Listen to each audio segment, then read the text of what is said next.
Hi hello praise the lord. Key of knowledge 2వ ఎపిసోడ్కి స్వాగతం సుస్వాగతం.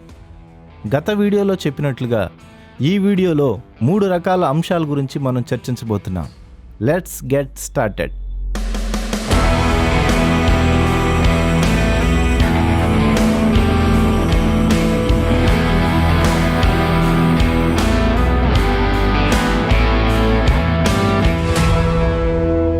ఈ వీడియోలోని అంశాలు: అపోక్రిఫా పుస్తకాలు అంటే ఏంటి, అపోక్రిఫా పుస్తకాలు ఎందుకు ప్రామాణికమైనవి కాదు, ప్రొటెస్టెంట్ బైబిల్ ఎందుకు ప్రామాణికమైనది.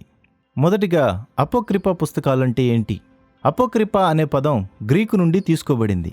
దీనికి అర్థం దాచబడినది అని అర్థం. అపోక్రిఫా పుస్తకాలను అప్రమాణిక పుస్తకాలు, వివాదాస్పద పుస్తకాలని కూడా అంటారు. క్రీస్తు పూర్వం 400 నుండి క్రీస్తు పూర్వం 200 సంవత్సరాల మధ్యకాలంలో ఇవి రచించబడ్డాయి. ఈ క్రింద ఇవ్వబడిన 14 రకాల పుస్తకాలను అపోక్రిఫా అని పిలుస్తారు. అపోక్రిఫా అని పిలువబడే సుమారు 14 పుస్తకాలున్నాయి. ఇవి పాత నిబంధన ముగింపు మరియు కొత్త నిబంధన ప్రారంభం మధ్యకాలంలో, అనగా క్రీస్తు పూర్వం 400 నుండి క్రీస్తు పూర్వం 200 సంవత్సరాల వరకు వ్రాయబడ్డాయి. యూదులు వీటిని హిబ్రూ లేఖనాల్లో భాగంగా ఎన్నడూ పరిగణించలేదు మరియు ఆ కాలంలో, అనగా సుమారు క్రీస్తు పూర్వం 430వ సంవత్సరంలో వ్రాయబడిన పాత నిబంధనలోని చివరి పుస్తకమైన మలాకి గ్రంథం ముగించబడిన తర్వాత నుండి దేశంలో ప్రవక్తల స్వరం లేదని ఒప్పుకోవడం ద్వారా యూదులు వాటిని స్పష్టంగా తోసిపుచ్చారు. కొత్త నిబంధనలో పాత నిబంధన లేఖనాలను సుమారు 1000 సార్లు ఉదహరించినప్పటికీ యేసు మరియు అపోస్తలులు ఎవరూ అపోక్రిఫా నుండి ఒక్కసారి కూడా ప్రస్తావించలేదు. మొదటి శతాబ్దపు యూదు చరిత్రకారుడైన జోసెఫస్ ఎప్పుడూ అపోక్రిఫా భాగాన్ని లేఖనాలుగా పరిగణించలేదు. రెండవది, అపోక్రిఫా పుస్తకాలు ఎందుకు ప్రామాణికమైనవి కాదు. బైబిలు 1500 సంవత్సరాల్లో 40 మంది విభిన్న రచయితల చేత 66 పుస్తకాలను కలిగి ఉంది. అయినప్పటికీ ఎలాంటి వైరుధ్యాలు లేకుండా ఖచ్చితత్వాన్ని కలిగి ఉంది. దీనికి ఒకే ఒక అంతిమ రచయిత ఉన్నారు, ఆయనే దేవుడు. పేతురు రాసిన 2వ పత్రిక 1వ అధ్యాయం 20-21 వచనాల్లో, ఒకడు తన ఊహను బట్టి చెప్పుట వలన లేఖనములో ఏ ప్రవచనమును పుట్టదని మొదట గ్రహించుకొనవలెను. ఎలయనగా ప్రవచనము ఎప్పుడునూ మనుషుని ఇచ్చను బట్టి కలుగలేదు గాని మనుషులు పరిశుద్ధాత్మ వలన ప్రేరేపింపబడిన వారై దేవుని మూలముగా పలికిరి. 2 తిమోతి 3వ అధ్యాయం 16-17 వచనాలు గమనిస్తే, దైవజనుడు సన్నద్ధుడై ప్రతి సత్కార్యమునకు పూర్ణముగా సిద్ధపడి ఉండునట్లు దైవావేశం వలన కలిగిన ప్రతి లేఖనము ఉపదేశించుటకు, ఖండించుటకు, తప్పుదిద్దుటకును, నీతియందు శిక్షించుటకును ప్రయోజనకరమై ఉన్నది. అలాగే యోహాను సువార్త 1వ అధ్యాయం 1వ వచనంలో, ఆదియందు వాక్యముండెను, వాక్యము దేవుని యొద్ద ఉండెను, వాక్యము దేవుడై ఉండెను అనే మాటను మనం గమనించగలం. బైబిల్ గ్రంథంలోని 66 పుస్తకాలను రచించినది మనుషులే అయినప్పటికీ వారు బైబిల్ రచించుటకు ప్రేరేపించినది దేవుడే అనే విషయం క్రైస్తవ లోకానికి తెలిసిన విషయమే. ప్రసంగి గ్రంథం 12వ అధ్యాయం 11-12 వచనాలు గమనిస్తే, ఒక్క కాపరి వలన అంగీకరింపబడిన హితోపదేశములు వినుము, పుస్తకములు అధికముగా రచింపబడును, దానికి అంతము లేదు అని ప్రసంగి చెప్పడాన్ని మనం గమనించగలం. అపోక్రిఫా పుస్తకాలు ఎందుకు ప్రామాణికమైనవి కాదో కొన్ని ముఖ్యమైన కారణాలను పరిశీలిద్దాం. మొదటిది, అపోక్రిఫా పుస్తకాలు దైవ ప్రేరేపితాలు కాదు. క్రీస్తు జన్మించినప్పటి నుంచి కాలాన్ని 2 భాగాలుగా విభజించారు. క్రీస్తుకు ముందు కాలాన్ని క్రీస్తు పూర్వమని, క్రీస్తు తర్వాతి కాలాన్ని క్రీస్తు శకమని పిలిచారు. పాత నిబంధనలోని చివరి పుస్తకమైన మలాకి 430వ సంవత్సరంలో రాయబడింది. క్రీస్తు జననానికి ముందు 430 సంవత్సరాల పాటు దేవుని ప్రవక్తలు లేకపోవడం వలన ఆ కాలపు ప్రజలకు దేవుని వాక్యము అందలేదు. కనుకనే ఆ కాలాన్ని చీకటి యుగము అని అంటారు. అపోక్రిఫా పుస్తకాలు క్రీస్తు పూర్వం 400 నుండి క్రీస్తు పూర్వం 200 సంవత్సరాల మధ్యకాలంలో రచించబడ్డాయి. కనుక ఆ కాలంలో దేవుని వాక్యము, దేవుని ప్రవక్తలు లేకపోవడం వలన అపోక్రిఫా పుస్తకాలు దైవ ప్రేరేపితాలు కాదని ఖచ్చితంగా చెప్పగలం. రెండవ కారణం, దేవుని వాక్యంలో వీటి ప్రస్తావన గాని నిర్ధారణ గాని లేదు. యూదా పండితులు అపోక్రిఫా పుస్తకాలను దేవుని గ్రంథాలుగా అంగీకరించలేదు. యేసుక్రీస్తు అనేక సందర్భాలలో పాత నిబంధనను ప్రస్తావించినప్పటికీ వీటి ప్రస్తావన ఎప్పుడూ చేయలేదు. యేసుక్రీస్తు శిష్యులు, అపోస్తలులు కూడా ఎప్పుడూ వీటిని ప్రస్తావించలేదు. ఆదిమ క్రైస్తవ సంఘము ఈ పుస్తకాలను అప్రమాణికమైనవిగా గుర్తించారు. రోమన్ క్యాథలిక్కులు దైవ ప్రేరేపితాలని నిరూపించలేకపోయినప్పటికీ వీటిని తమ బైబిల్లో అనుమతించారు. మూడవ ముఖ్యమైన కారణం, దేవుని వాక్యానికి వ్యతిరేకమైన అనుసరణను కలిగి ఉన్నాయి. పాపులకు ప్రాయశ్చిత్తముగా డబ్బివ్వడం. శిరపుత్రుడైన యేసు జ్ఞాన గ్రంథం 3వ అధ్యాయం 30వ వచనంలో జలములు మంటను చల్లార్చును, దాన ధర్మములు పాపములకు ప్రాయశ్చిత్తము చేయును అనే మాటను గమనించగలం. తోబీతు 4వ అధ్యాయం 10-11 వచనాలు గమనిస్తే దానము ఆకాశమునందలి దేవునికి ఇష్టమైన కానుక, కనుక దానము చేయు వానిని ఆయన అంధకార బంధురమైన మృత్యులోకము నుండి రక్షించును అనే మాటలు గమనించగలం. కానీ దేవుని వాక్యం ఈ సిద్ధాంతాన్ని ఖండిస్తుంది. పాపాలకు ప్రాయశ్చిత్తం డబ్బు కాదు గాని యేసుక్రీస్తునందు విశ్వాసం ఉంచి తండ్రి కుమార పరిశుద్ధాత్మనామలో బాప్తిసం పొంది మన పాపముల నుండి విమోచించబడాలని దేవుని వాక్యంలో స్పష్టంగా ఉంది. చనిపోయిన వారి కొరకు ప్రార్థించడం. మక్కాబీయుల 2వ గ్రంథం 12వ అధ్యాయం 43-44 వచనాలు గమనిస్తే అటు తర్వాత అతడు తన సైనికుల నుండి 2000 వెండి నాణెములను పోగు చేసి ఆ సొమ్మును పాప పరిహార బలిని అర్పించుటకు యెరూషలేమునకు పంపెను. అతడు మృతులు మరలా ఉద్ధానమగుదురని విశ్వసించెను, కనుక ఈ పుణ్యకార్యము చేయించెను. చనిపోయిన వారు మరలా ఉద్ధానమగుదురని అతడు విశ్వసించి ఉండడేని వారి కొరకు ప్రార్థన చేయుట నిరుపయోగమును మౌఢ్యమును అయ్యేది గదా అనే మాటలు గమనించగలం. ఈ విషయాన్ని కూడా దేవుని వాక్యం స్పష్టంగా ఖండిస్తుంది. ప్రసంగి గ్రంథం 9వ అధ్యాయం 5-6 వచనాలు గమనిస్తే బ్రతికి ఉండువారు తాము చతురని ఎరుగుదురు, అయితే చచ్చిన వారు ఏమీ ఎరుగరు, వారి పేరు మరోబడి ఉన్నది, వారికి ఏ లాభమును కలుగుదు అనే మాటని గమనించగలుగుతాం. చనిపోయిన వారి కొరకు ప్రార్థించడం వ్యర్థం అని వాక్యం చెప్తుంది. అంత మాత్రమే కాదు, లూకాసు వార్త 9వ అధ్యాయం 59-60 వచనాలు గమనిస్తే మృతులు తమ మృతులను పాతిపెట్టుకొనిమ్ము అని యేసుక్రీస్తు చెప్పిన మాటను మనం గమనించగలం. చనిపోయిన ప్రవక్తలు ప్రార్థించుట. మక్కాబీయుల 2వ గ్రంథము 15వ అధ్యాయం 12-16 వచనాల్లో ఒనియాసు యోధా జాతి అంతటి కొరకు ప్రార్థన చేయడము, ప్రవక్త అయిన యిర్మియా అతడు తన సోదరులైన యూదులను గాఢముగా ప్రేమించువాడు, మన ప్రజల కొరకును పరిశుద్ధ నగరము కొరకును అధికముగా ప్రార్థన చేయువాడు అనే మాటల్ని గమనించగలుగుతాం. ఈ విషయాన్ని కూడా బైబిల్ స్పష్టంగా ఖండిస్తుంది. యేసుక్రీస్తే మన కొరకు విజ్ఞాపన చేయువాడు అని, ఆయన దేవుని చిత్త ప్రకారము పరిశుద్ధుల కొరకు విజ్ఞాపనం చేయుచున్నాడు అని, ఈయన తన ద్వారా దేవుని యొద్దకు వచ్చు వారి పక్షమున విజ్ఞాపన చేయుటకు నిరంతరము జీవించుచున్నాడు అని మనం వాక్యంలో గమనించగలం. అంటే యేసుక్రీస్తు తప్ప మన కొరకు విజ్ఞాపన చేసేవారు ఎవరూ లేరు, ప్రవక్తలు అసలే కాదు అనే సంగతి మనం స్పష్టంగా అర్థం చేసుకోగలం. అలాగే ఇంతకుముందు మనం జ్ఞాపకం చేసుకున్న ప్రసంగి గ్రంథం 9వ అధ్యాయం 5-6 వచనాలు గమనిస్తే చనిపోయిన వారు ప్రేమించరు, పగపెట్టుకొనరు, అసూయపడరు, సూర్యుని కింద జరుగు వాటిలో దేని యందును వారికి ఎప్పటికీ వంతులేదు అనే సంగతి మనం గమనించగలం. ఇక 4వ ముఖ్యమైన కారణం, చరిత్రకారులు కూడా వీటిని ప్రామాణిక పుస్తకాలుగా పరిగణించలేదు. పాత నిబంధనను తరచుగా సూచించే మరియు ఉదహరించే వివిధ విశ్వనీయ పురాతన ఆధారాలు అపోక్రిఫ పుస్తకాలను ప్రామాణిక పుస్తక జాబితా నుండి మినహాయించాయి. ఫిలో, జోసెఫస్, మెలిటో తదితర విశ్వనీయ చరిత్రకారులు అపోక్రిఫను తిరస్కరించారు.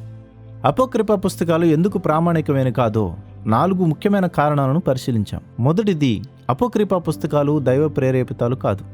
రెండవది, దేవుని వాక్యములో వీటి ప్రస్తావన గాని నిర్ధారణ గాని లేదు. మూడవది, దేవుని వాక్యానికి వ్యతిరేకమైన అనుసరణలను కలిగి ఉన్నాయి. నాలుగవది, చరిత్రకారులు కూడా వీటిని ప్రామాణిక పుస్తకాలుగా పరిగణించలేదు. ఈ కారణాలను బట్టి అపోక్రిఫ పుస్తకాలు ప్రామాణికమైనవి కాదు అని ఖచ్చితంగా చెప్పగలం. చివరిగా ప్రొటెస్టెంట్ బైబిల్ ఎందుకు ప్రామాణికమైనదో చూద్దాం. మొదటిగా పాత నిబంధన. క్రీస్తు జననమునకు ముందు కాలంలోనే యూదా మత పెద్దలు దేవుని చేత ప్రేరేపించబడి రచించిన 22 పుస్తకాలను కలిగి ఉన్నారు. యూదా బైబిల్లోని 22 పుస్తకాలనే ప్రొటెస్టెంట్ బైబిల్లోని 39 పుస్తకాలుగా గుర్తిస్తాం. దీని గురించి వివరంగా గత వీడియోలో మనం చర్చించాం. ఎన్ని రకాల బైబిళ్ళు అందుబాటులో ఉన్నాయి అనే వీడియో చూడని వాళ్ళు ఎవరైనా ఉంటే చివరిలో లింక్ ఇస్తాను, ఖచ్చితంగా చూడండి. ఎంతో ప్రయాసతో చేస్తున్న ఈ వీడియోని లైక్ చేయండి, షేర్ చేయండి, కామెంట్ చేయడం మర్చిపోకండి. అలాగే మన ఛానల్లో 7 షార్ట్ ఫిల్మ్స్ ఉన్నాయి, వాటి లింక్ కూడా నేను చివరిలో ఇస్తాను. చూడని వాళ్ళు ఎవరైనా ఉంటే తప్పకుండా చూడండి. పాత నిబంధనగా పరిగణిస్తున్న పుస్తకాల ప్రస్తావన కొత్త నిబంధనలో దాదాపు 1000 సార్లు ప్రస్తావించబడ్డాయి. ఏ పుస్తకంలో ఎన్నెన్నిసార్లు ప్రస్తావించారో ఈ క్రింది చార్ట్లో చూడగలం. యేసుక్రీస్తు యూదులు కలిగి ఉన్న బైబిల్ను దైవ ప్రేరేపిత గ్రంథమని ధృవీకరించారు. లూకాసు వార్త 24వ అధ్యాయం 27వ వచనంలో మోషేయు సమస్త ప్రవక్తలను మొదలుకొని లేఖనములన్నిటిలో తన్ను గూర్చిన వచనముల భావము వారికి తెలిపెను. అలాగే 44వ వచనంలో అంతటా ఆయన మోషే ధర్మశాస్త్రములోను ప్రవక్తల గ్రంథములలోను కీర్తనలలోను నన్ను గూర్చి వ్రాయబడి ఉన్నవన్నీయు నెరవేరవలనని నేను మీ వద్ద ఉండినప్పుడు మీతో చెప్పిన మాటలు నెరవేరినవని వారితో చెప్పెను. అలాగే కింద ఇవ్వబడిన రెఫరెన్సుల్లో కూడా యేసుక్రీస్తు యూదులు కలిగి ఉన్న బైబిల్ను దైవ ప్రేరేపితమని చెప్పిన సందర్భాలను గమనించగలం. యూదుల బైబిల్లోని 22 పుస్తకాలను చరిత్రకారులు కూడా ధృవీకరించారు. చరిత్రకారుడైన జోసెఫస్ క్రీస్తు శకం 95లో ఎపియన్కు వ్యతిరేకముగా అనే తన పుస్తకంలో యూదుల బైబిల్ నందు 22 పుస్తకాలు కలవని ప్రస్తావించాడు. క్రీస్తు శకం 3వ శతాబ్దంలో ఒరిగెన్ అవే 22 పుస్తకాల జాబితానిచ్చాడు. క్రీస్తు శకం 4వ శతాబ్దంలో జెరేము తన తర్జుమాలో 22 పుస్తకాలనే అంగీకరించాడు. ఇక కొత్త నిబంధనను పరిశీలిద్దాం. మత్తయి సువార్త, యోహాను సువార్తలు అపోస్తలుల చేత రాయబడినవి. మార్కు సువార్త పేతురు యొక్క అపోస్తలీయ అధికారం కింద ఉంటూ మార్కు ఈ గ్రంథాన్ని రచించాడు. లూకా సువార్త అపోస్తలుల కార్యముల గ్రంథము. లూకా పౌలు యొక్క పర్యవేక్షణలో ఈ గ్రంథాలను రచించాడు. లూకా సువార్త 1వ అధ్యాయం మొదటి 4 వచనాల్లో మనం గమనిస్తే, ఆరంభము నుండి కన్నులారా చూచి వాక్య సేవకులైన వారు అప్పగించిన ప్రకారం మన మధ్యను నెరవేరిన కార్యములను ఉపదేశించబడిన సంగతులు నిశ్చయముగా జరిగినవని వాటినన్నిటినీ మొదటి నుంచి తరిచి పరిష్కారముగా తెలుసుకుని ఉన్న నేనును వాటిని గూర్చి వరుసగా రచించుటకు యుక్తమని ఇంచితిని అని లూకా చెప్పడం మనం గమనిస్తాం. అంత మాత్రమే కాదు, లూకా అపోస్తలుడైన పౌలు యొక్క సువార్త ప్రయాణాల్లో అతనికి సహచరుడిగా ఉన్నాడు. ఈ విధంగా లూకా పౌలు యొక్క పర్యవేక్షణలో ఈ గ్రంథాలను రచించడం జరిగింది. అంతేకాకుండా పౌలు లూకా సువార్తను లేఖనము అని చెప్పడాన్ని గమనించగలం.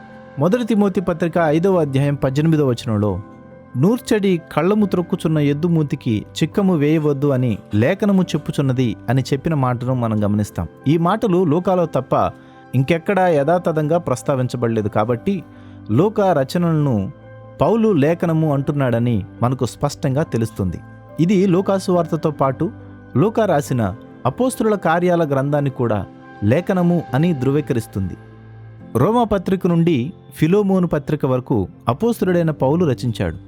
పేతురు రాసిన 2వ పత్రిక 3వ అధ్యాయం 15-16 వచనాలు గమనిస్తే, మన ప్రియ సహోదరుడైన పౌలు కూడా తనకు అనుగ్రహింపబడిన జ్ఞానము చొప్పున మీకు వ్రాసి ఉన్నాడు, వీటిని గూర్చి తన పత్రికలన్నిటిలోనూ బోధించుచున్నాడు అనే మాటలు మనం గమనిస్తాం. పౌలు రాసిన పత్రికలు పరిశుద్ధ లేఖనాలు అని పేతురు ధృవీకరించాడు. హెబ్రీ పత్రిక గ్రంథకర్త ఎవరన్నది ఖచ్చితంగా తెలియదు, కానీ పౌలే ఈ గ్రంథాన్ని రచించి ఉండొచ్చని విశ్వసిస్తారు. ఒకవేళ పౌలే స్వయంగా ఈ గ్రంథాన్ని రాయనప్పటికీ ఖచ్చితంగా పౌలు పరిచర్యను చాలా దగ్గరగా చూసిన వారెవరో రాశారు అనడానికి ఆ పత్రికలోనే ఆధారాలున్నాయి. హెబ్రీ పత్రిక 13వ అధ్యాయం 23వ వచనాన్ని గమనిస్తే, ఈ వచనముల ప్రకారం హెబ్రీ గ్రంథకర్త తిమోతితో సహచరుడు అని తెలుస్తుంది. హెబ్రీ పత్రిక 2వ అధ్యాయం 3-4 వచనాలు గమనిస్తే, వారితో కూడా సాక్ష్యమిచ్చుచుండగా వినిన వారి చేత మనకు దృఢపరచబడెను అనే మాట గమనిస్తాం. అంటే లూకా లాగానే హెబ్రీ గ్రంథకర్త ప్రభు బోధిస్తుండగా వినినవారు అనగా అపోస్తలులైన వారి నుండి సేకరించిన విషయాలనే ఈ పత్రికలో మనకు తెలియజేస్తున్నట్లు అర్థమవుతుంది. కాబట్టి ఈ పత్రిక అపోస్తలీయ అధికారం కిందనే రాయబడింది. యాకోబు పత్రిక క్రీస్తు సహోదరుడైన యాకోబు ఈ పత్రికను రచించి ఉండొచ్చని విశ్వసిస్తారు. ఈ పత్రికను అపోస్తలుడైన యాకోబు రాసుండే అవకాశం లేదు, ఎందుకంటే అతడు తొలి దినాల్లోనే హతసాక్షి అయ్యాడు. క్రీస్తు సహోదరుడైన యాకోబే ఈ పత్రికను రాసుండాలి. అతను మొదట్లో యేసే మెస్సయ్య అని విశ్వసించినప్పటికీ ఆ తర్వాతి కాలంలో యేసుక్రీస్తును మెస్సయ్యగా అంగీకరించాడు. అంత మాత్రమే కాదు, యెరూషలేము సంఘములో ఒక కీలక నాయకుడయ్యాడు. అపోస్తలుల సహవాసంలో ఉన్నాడు. అపోస్తలుల కార్యం 15వ అధ్యాయం 29వ వచనంలో, ఈ అవశ్యమైన వాటికంటే ఎక్కువైన ఏ భారమును మీ మీద మోపకూడదని పరిశుద్ధాత్మకును మాకును తోచెను. ఈ వచనంలో మాకును తోచెను అని తనని తాను అపోస్తలులతో కలిపి సంబోధిస్తూ చెప్పిన మాటలను బట్టి యాకోబు అపోస్తలుల సహవాసంలో ఉన్నాడని, వాళ్ళ పక్షంగా అధికారిక ప్రకటనలు చేశాడని అర్థమవుతుంది. సంఘానికి స్తంభాలుగా ఎంచబడిన కేఫా, యోహానులతో పాటు యాకోబు కూడా ఒక స్తంభంగా చేయబడ్డాడు. మన ప్రభువు సహోదరుడు, సంఘానికి స్తంభముగా ఎంచబడినవాడు, సంఘ నాయకుడు, పునరుద్ధానుడైన క్రీస్తును కళ్ళారా చూచినవాడు, అపోస్తలులతో సహవాసం కలిగినవాడైన యాకోబు అపోస్తలుల ఆమోదం కింద వారి పర్యవేక్షణలో ఈ పత్రికను రాశాడు. పేతురు, యోహాను పత్రికలు వీటిని కూడా అపోస్తలుడు రచించారు. యూదా పత్రిక యేసుక్రీస్తు సహోదరుడైన యూదా రచించాడు. యూదా పత్రికను రచించిన యూదా తాను అపోస్తలులో ఒకడిని కానని పరోక్షంగా చెప్పాడు. ఈ పత్రిక యేసుక్రీస్తు సహోదరుడైన యూదా చేత రాయబడింది. అతను తన సహోదరుడైన యాకోబు మరియు ఇతర అపోస్తలుల సహవాసంలో ఉంటూ అపోస్తలీయ అధికారం కింద అపోస్తలుల పర్యవేక్షణలో ఈ పత్రిక రాయడం జరిగింది. ప్రకటన గ్రంథం అపోస్తలుడైన యోహాను చేత రాయబడింది. కాబట్టి కొత్త నిబంధనలోని ప్రతి పుస్తకము అపోస్తలుల అధికారం కింద రాయబడిందే. ఎక్కువ శాతం నేరుగా అపోస్తలుడు రచించినవే కాగా మిగిలినవి అపోస్తలుల పరిచర్యలో పాలిభాగస్తులనే వారు అపోస్తలీయ ఆమోదంతో రచించినవి. క్రీస్తు యొక్క అధికారిక ప్రతినిధుల దగ్గర నుండి వచ్చినవి కాబట్టి ఈ పుస్తకాలకు మనం లోబడుతున్నాం. వీటికి లోబడటం ద్వారా మన ప్రభువుకే మనం లోబడుతున్నాం. ఈ వీడియోలో 3 విషయాలను మనం చర్చించాం. మన ఛానల్ని సబ్స్క్రైబ్ చేయడం, బెల్ ఐకాన్ నొక్కడం మర్చిపోకండి. అనేక మందికి షేర్ చేయండి. మీ అభిప్రాయాన్ని కామెంట్ రూపంలో తెలియజేయండి. మరొక వీడియోలో మరలా కలుసుకుందాం. అంతవరకు దేవుని కృప తోడే ఉండి నడిపించునుగాక. ఆమేన్.